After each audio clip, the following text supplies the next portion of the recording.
Elle est de retour, les amis. Nous y sommes. La Champions est de retour avec déjà de très beaux matchs ce soir et de très beaux matchs tout au long de la semaine. Je pense qu'on va, en tant qu'amateur et amoureux de foot, on va certainement beaucoup se régaler cette semaine avec tout ce qu'il y a comme match en ce début de compétition. Je vais essayer de partager avec vous dans cette vidéo mes pronostics, naturellement.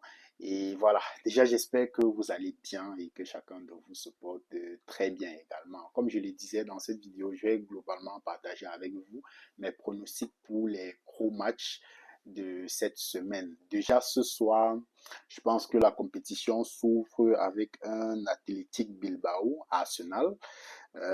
C'est vrai, il y a un autre match PSV Eindhoven contre l'US Gallois, si je ne me trompe pas, mais on va plus s'attarder sur le match de l'Athletic Bilbao contre Arsenal, qui sur le papier, en principe, est un très beau match qui va se jouer dans un stade qui est suffisamment bouillant. San Mamés, déjà hier en conférence de presse, Inaki Williams donnait un peu déjà les couleurs en faisant comprendre que pour qu'Arsenal vienne à domicile les gagner, il faudrait qu'il verse le sang tout au long du match. Donc ça donnait déjà un peu de très bon augure par rapport au match d'aujourd'hui qui sera certainement dans un stade survolté et très bouillant. Les deux équipes sont plutôt sur une belle dynamique. Arsenal est sur, je crois, 3 victoires et une défaite en première ligue, une défaite contre Liverpool notamment. Et Athletic Bilbao est, je crois, actuellement classé troisième en Liga, je crois, avec 3 victoires aussi et une défaite, si je ne me trompe pas, avec 9 points. Donc, ce qui fait que c'est plutôt deux équipes sur une très belle dynamique.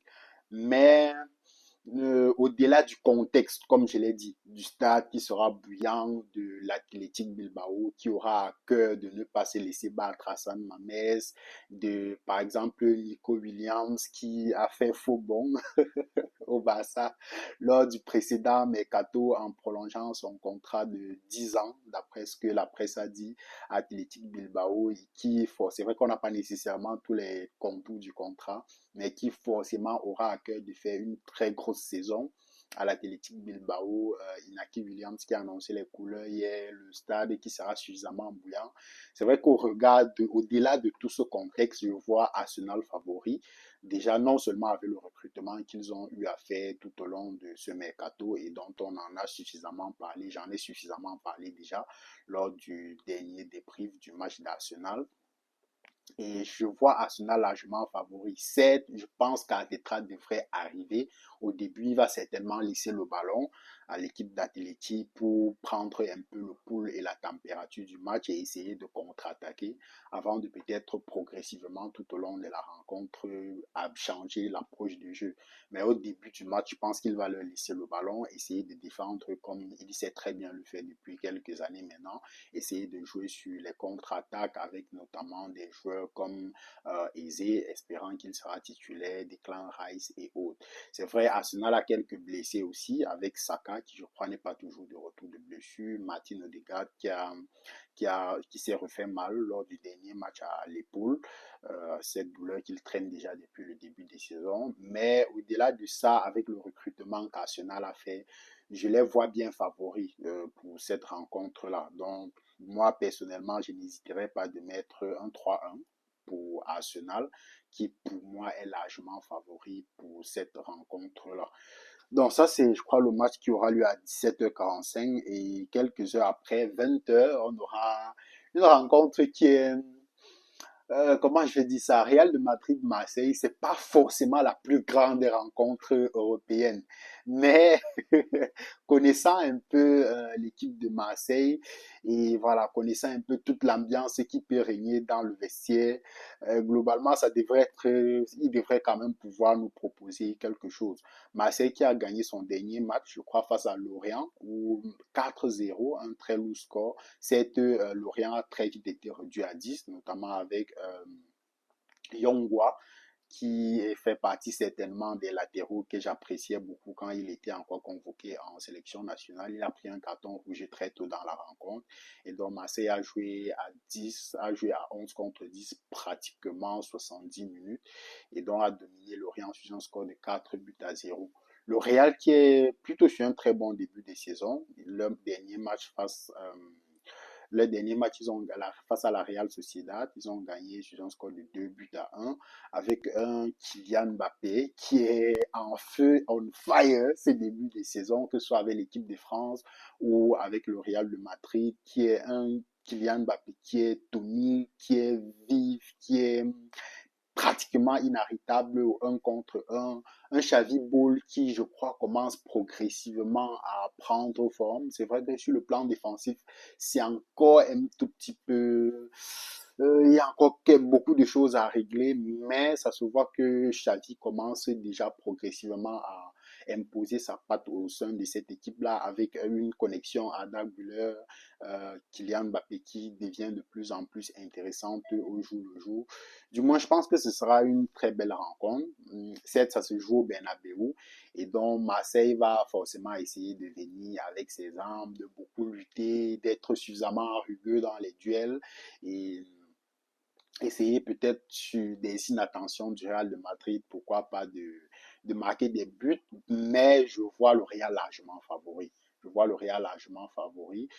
Marseille a plutôt, ils font un mercato qui je trouve plutôt correct. C'est vrai, à la dernière journée, ils perdent Rabiot après l'altercation qu'il y a eu au vestiaire, mais je trouve que ils font un mercato correct, ils ont une équipe correcte niveau Ligue 1, mais pas encore niveau Champions League pour pouvoir aller compétir ou alors pouvoir aller dueler face au Real de Madrid. Donc je vois très bien le Real favori et je partirais peut-être sur un score de voilà 3 buts à 0 facilement pour le Real de Madrid, surtout si on a un Kylian Mbappé suffisamment vif aujourd'hui. C'est il y a Vinicius qui est toujours un peu à la traîne. Je ne sais pas quand est-ce qu'on va finir par avoir un très grand Kylian Mbappé, un très grand Vinicius au Real de Madrid. Parce qu'en début de saison dernière, on avait un Vinicius qui était plus ou moins on fire, sauf qu'à ce moment, Kylian Mbappé avait la tête plongée sous l'eau, malheureusement.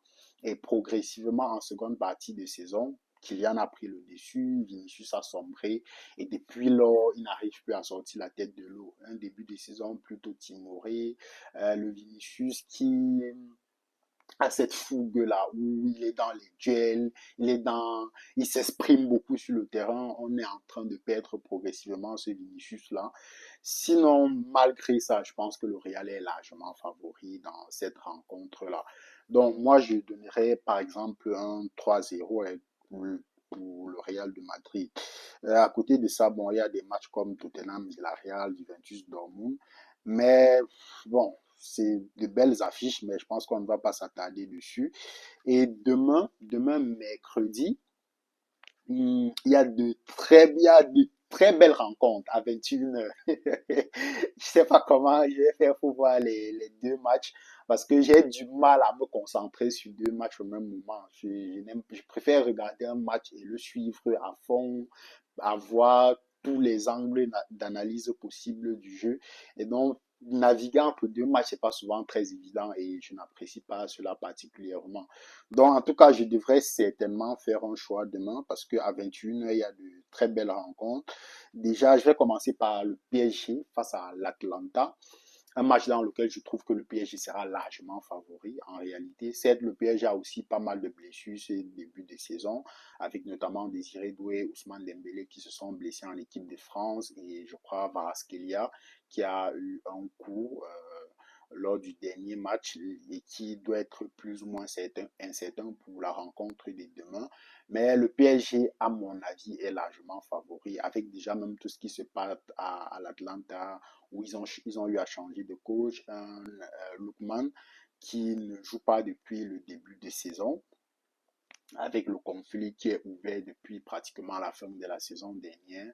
C'est vrai, je ne connais pas exactement sur quelle dynamique l'Atlanta est en ce début de saison. Je ne suis pas particulièrement la Série A, à part peut-être les grosses rencontres des Séries A. C'est pas un championnat que je suis particulièrement. Sinon, je trouve le PSG est globalement favori. Voilà, j'ai dit, ils ont quelques blessés. Et donc, forcément, peut-être les joueurs comme Ramos, qui ne joue pas beaucoup, aura sa chance. Et on va essayer de voir ce que ça donne. Le PSG a l'avantage d'être une équipe qui a une très grosse profondeur de banc. Donc, même les joueurs qui sortent du banc, généralement, ça ne diminue pas de manière drastique le niveau de l'équipe. Donc, Ramos qui cette peine à prier dans le style de jeu de Luis Enrique. Mais il y a des joueurs comme Kang In-lee qui fait plutôt des saisons correctes. Qui d'autre? Le jeune ici, comment il s'appelle? Dont j'oublie le nom. Alors, comment j'ai un trou de mémoire? Le jeune français ici, qui lui aussi, certes, n'est plus titulaire dans cette équipe, mais chaque fois qu'il entre au milieu de terrain, il essaye de proposer quelque chose de plutôt intéressant. Donc, je trouve le PSG plutôt favori pour cette rencontre. Je pense qu'en particulier, mais je trouve que le PSG est largement favori dans cette rencontre-là. Toujours à 21h. La rencontre qui certainement est l'une des plus belles affiches de cette première journée, je crois que c'est peut-être Bayern de Munich-Chelsea.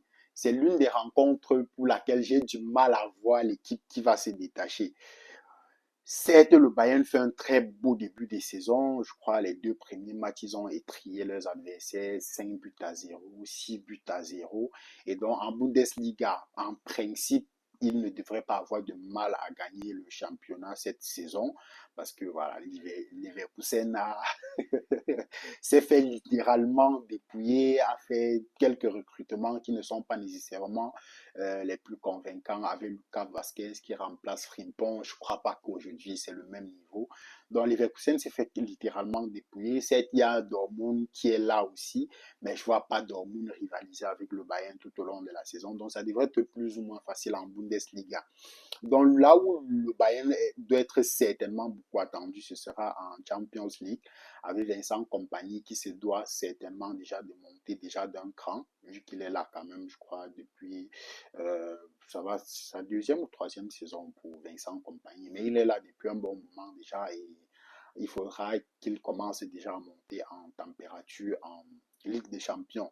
Une équipe du Bayern qui globalement sur le papier est très très équilibrée avec par exemple les recrutements qu'ils ont fait, Luis Diaz qu'ils ont recruté qui fait un début de saison plutôt intéressant. Certes il n'y a pas Moussiala mais ça n'affaiblit pas considérablement le niveau de l'équipe avec un Harry Kane qui est on fire.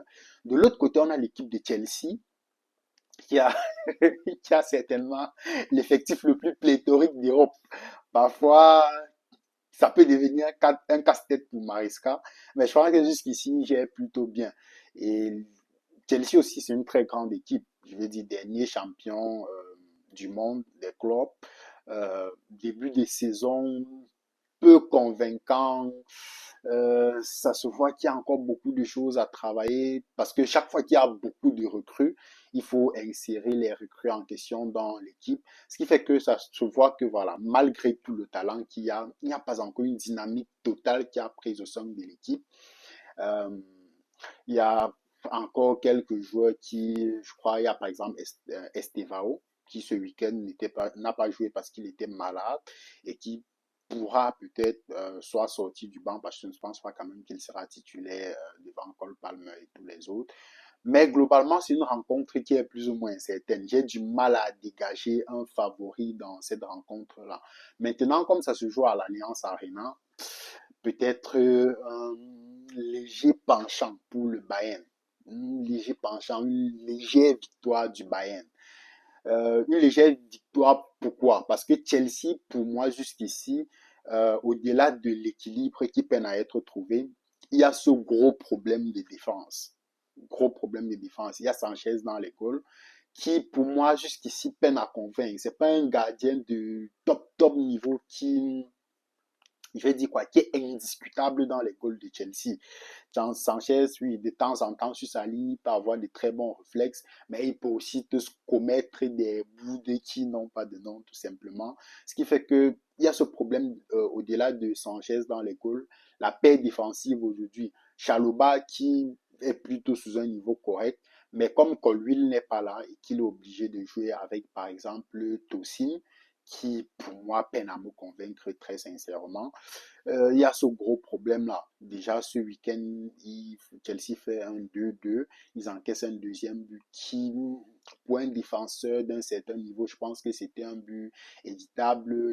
Quand je parle de ce but, je vois par exemple le but qu'ils encaissent aussi face à Fulham, toujours sur Tosin qui se fait ajuster et qui fait du n'importe quoi globalement. Je pense qu'il y a aussi ce petit problème-là en défense centrale, notamment avec Tosin, parce que je ne sais pas s'il va faire jouer Tosin ou alors il va prendre le risque de faire jouer Fofana dans l'axe qui revient de blessure.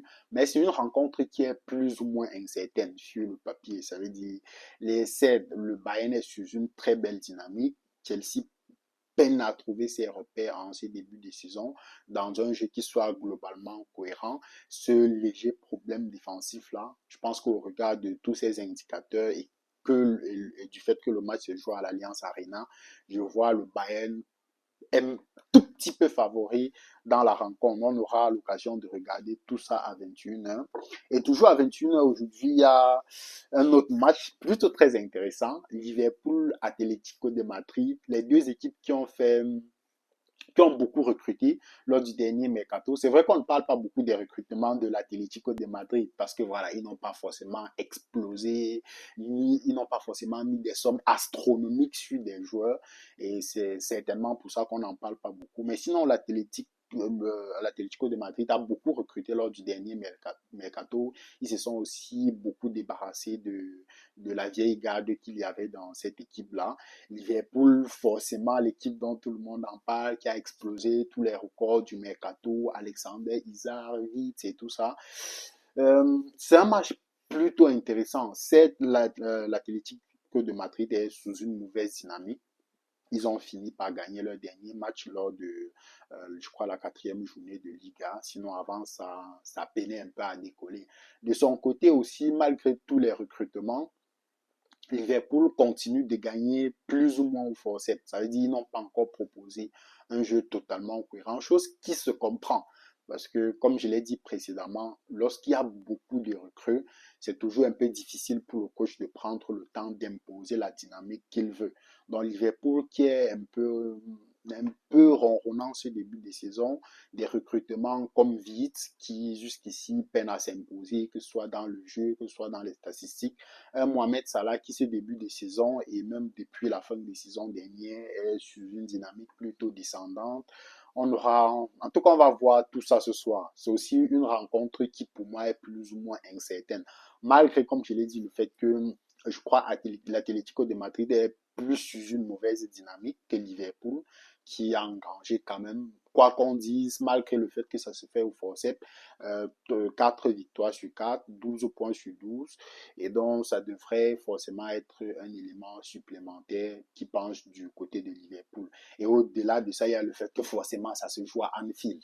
Et donc, qui dit Anfield dit une ambiance du début jusqu'à la fin de la rencontre qui sera juste le stade sera bouillant avec le Villeneuve Walk-Elon en début de match et tout au long de la rencontre. Donc, ce qui fait que pour cette rencontre aussi, je ne donnerais pas de score, mais je crois que Liverpool est plus ou moins favori, surtout si des joueurs comme Gravenberch maintiennent le niveau qu'il a depuis ce début de saison. En défense centrale, Virgil van Dijk qui est sur un très bon niveau en ces débuts de saison. Konaté qui, lors de la dernière rencontre, a montré des choses plutôt très intéressantes. Peut-être sur les latéraux, je ne sais pas qui va faire jouer. Est-ce qu'il va continuer avec Dominique Szoboszlai comme il le fait depuis 2 matchs déjà? Ou alors, comme ces deux latéraux sont de retour, il va finalement, par exemple, faire jouer Frimpong, qu'il a aussi recruté avec une somme plutôt considérable lors de ce mercato. Donc je pense que Liverpool, je vois Liverpool favori pour cette rencontre. Peut-être je mettrai un petit 2-1 hein, comme ça pour Liverpool pour cette rencontre-là qui, comme je l'ai dit, est dans une meilleure dynamique. Le match se joue à Anfield. Et donc ce sera une très belle rencontre à regarder de toutes les façons. Donc de très gros matchs à 21h. Il y a un Ajax Amsterdam Inter. Bon, je vais pas nécessairement en parler parce que en principe, c'est vrai, l'Inter aussi connaît quelques difficultés, mais il devrait pouvoir s'en sortir dans ce match-là. Et demain, Demain, il y a de belles rencontres aussi. Très, très, très belles rencontres. En tout cas, deux belles rencontres. La première, je vais finir par le Barça parce que j'ai certainement aussi beaucoup de choses à dire sur le Barça. La première, c'est Manchester City-Naples. La rencontre se joue à l'Etihad Stadium. Le retour du prince. KDB, Kevin De Bruyne, le 6-8-10. Son retour à l'Etihad Stadium après qu'il ait signé à Naples lors du dernier mercato. Duel aussi entre deux bons tacticiens, Pep Guardiola et Antonio Conte. Deux bons tacticiens, ça devrait être déjà une rencontre forcément très très intéressante. Bien que, comme je l'ai dit, comme les deux matchs se jouent à 21h, certainement je serai plus focalisé sur le match du Barça, sur lequel je vais finir cette vidéo. Pour cette rencontre, City, ils ont dominé largement Manchester United 3-0 lors du précédent match. C'est un début de saison un peu compliqué avec deux défaites face à Brighton et face à Tottenham, si je ne me trompe pas. Antonio Conte en série A est sur zone 3/3, 9 points pris sur 9 possibles. De très beaux recrutements, notamment pour Antonio Conte, qui a fait venir, comme je le disais tout à l'heure, Kevin De Bruyne. Naturellement, il y a Zamboangi, ça qui fait aussi un très beau début de saison. Bon, ça sera plutôt une très belle rencontre à regarder de toutes les façons. Mais bon, comme j'ai plus un penchant pour le Barça, forcément, c'est sur le match du Barça que je serai concentré. Manchester City, qui a n'a pas beaucoup recruté lors de ce mercato, mais au regard de ce qu'ils avaient déjà fait au mercato de la période de janvier-février, ça se comprend un tout petit peu parce que sur cette période, ils ont beaucoup recruté.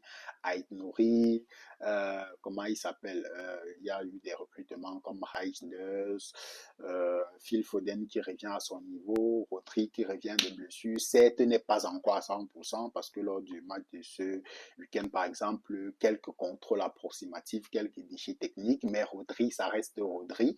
Même s'il fait un match qui n'est pas à 100% correct, ça reste d'un certain niveau. Une défense qui a plutôt été très solide ce week-end avec Guardiola, Ruben Dias, Kusanov et autres. Plutôt très solide globalement la défense ce week-end qui reste l'un des gros points faibles de Manchester City, avec le recrutement de Donnarumma dans les goals, qui a de très très bons réflexes, très très grand gardien sur sa ligne. Peut-être avec le problème de sortie de balle, le jeu au pied qu'on demande aujourd'hui au gardien, mais ça reste un niveau correct pour Donnarumma et dans les autres niveaux, sur, comme je l'ai dit, réflexe sur sa ligne, je crois qu'il surclasse beaucoup de gardiens aujourd'hui. Ça a une très belle rencontre sur le papier et une rencontre que, un peu comme la précédente rencontre, j'aurais du mal à pronostiquer, un peu comme la rencontre Bayern-Chelsea. Je pense que c'est un match pour lequel j'ai un peu du mal à voir l'équipe qui va se dégager. Parce que City, certes, ils ont fait un bon match ce week-end, mais depuis la fin de saison dernière, City nous a habitués à de temps en temps, tu te dis qu'ils ont sorti la tête de l'eau, après ils vont sombrer. Donc, ça peut être un match très intéressant, surtout, comme je l'ai dit, au regard des deux coachs, Antonio Conte qui ne va pas venir à l'Etihad prendre beaucoup de risques. Je crois aussi qu'il va venir, un peu comme le match d'Arsenal, comme je le disais tout à l'heure. Au début, il va laisser le ballon à Manchester City, essayer de jouer en contre-attaque et peut-être progressivement, en fonction de la tenue du match, essayer de s'adapter à ce que Manchester City propose. Donc, j'ai du mal à pronostiquer aussi cette rencontre, donc je ne donnerai pas nécessairement le score. Et je vais finir avec Newcastle-Barça. Rien qu'à en parler, je, je flippe un tout petit peu. Parce que avec le style de jeu que le Barça propose depuis ces dernières saisons, je pense que Newcastle, c'est l'une des équipes qui est difficile à jouer avec ce style de jeu. Ça veut dire quand je vois Newcastle, je vois un peu le Barça Inter de la saison dernière sur plusieurs points. Il y a déjà pour moi ce qui sera capital dans ce match de jeu, ce sera les coups de pied arrêtés. Donc notamment les corners, notamment les coups francs qui sont dans le dernier tiers de la moitié du Barça. Ce sera des... Il faudra être concentré à 100% sur ces coups de pied arrêtés là. Parce que Newcastle, avec des joueurs comme le 9 qu'ils ont recruté, j'oublie le nom, sur lequel ils ont claqué 95 millions d'euros, comment j'oublie son nom. Il y a lui, qui sont des joueurs de taille, Dan Burn, au milieu des terrains, Guimarães, qui sont des joueurs de taille et de très bons joueurs de tête. Joe Linton, je ne sais pas s'il est déjà revenu de blessure, mais ce sera l'un des premiers points sur lequel le Barça devra jeudi prochain être suffisamment alerte pour ne pas encaisser des buts comme ça se fait avec l'Inter, notamment avec Dumfries qui nous a traumatisés sur ces deux rencontres des demi-finales. Donc il y a déjà ça, ce premier point que je crains particulièrement face à l'Inter. Peut-être on fera d'ailleurs toute une vidéo, peut-être d'analyse d'avant-match sur le cas du Barça, mais il y a ce problème-là que le Barça devra absolument régler. Le deuxième problème, comme je l'ai dit, euh, euh, Newcastle, c'est une équipe qui, en contre-attaque, c'est une équipe qui est chirurgicale.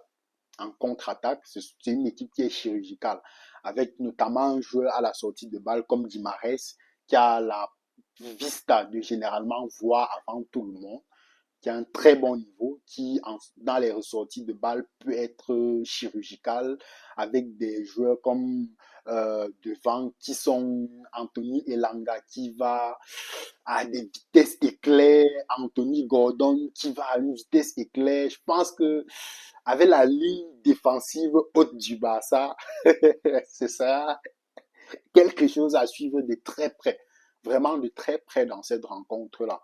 Parce qu'avec le style de jeu que Hansi Flick propose, et il nous a habitués à ce que ça ne va pas changer. Parce que moi, à un moment donné, je me suis dit, peut-être avec des équipes qui ont toute cette force offensive-là, qui sont aussi des équipes qui sont aussi chirurgicales dans les contre-attaques, peut-être il faut descendre un peu plus bas et ne pas nécessairement jouer au niveau de la ligne médiane. Non, Hansi Flick, il nous a montré que c'est comme ça qu'il va jouer, peu importe l'équipe qu'il a en face, parce que en tout cas, de toutes les façons, ça lui a profité plus que ça ne lui a été défavorable jusqu'ici. Et donc, je comprends. Mais ce sera pour moi, deux points fondamentaux sur lesquels il faudra travailler. Il faudra que la ligne défensive, là, ce soit au millimètre près.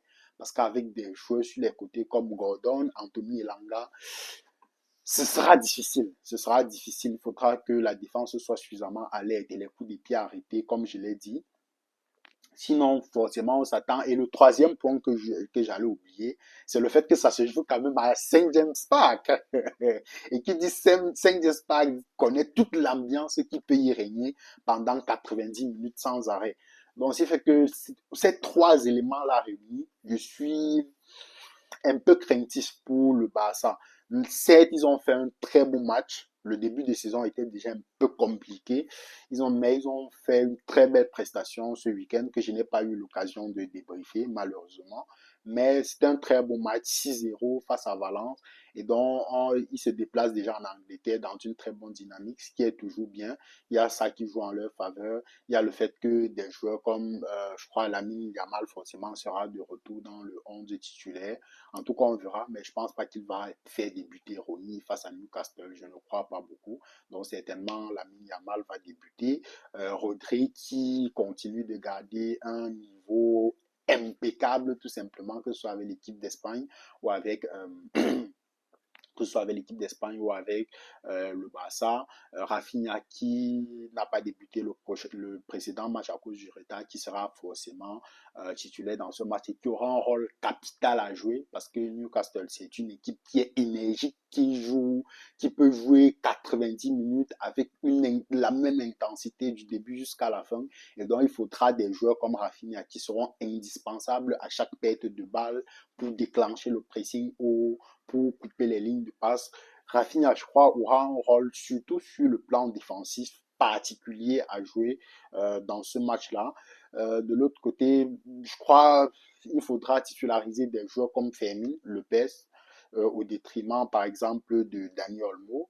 notamment pour le physique, parce que Newcastle, c'est une équipe qui est extrêmement physique, et pour des joueurs qui sont un peu fragiles, comme Dani Olmo, sincèrement, en 10, je préférais voir Fermin Lopez, qui, certes, n'est pas le joueur le plus grand, mais peut mettre l'intensité pendant 60-70 minutes sans nécessairement lâcher. Donc, moi, je le vois très bien titulaire dans ce match-là.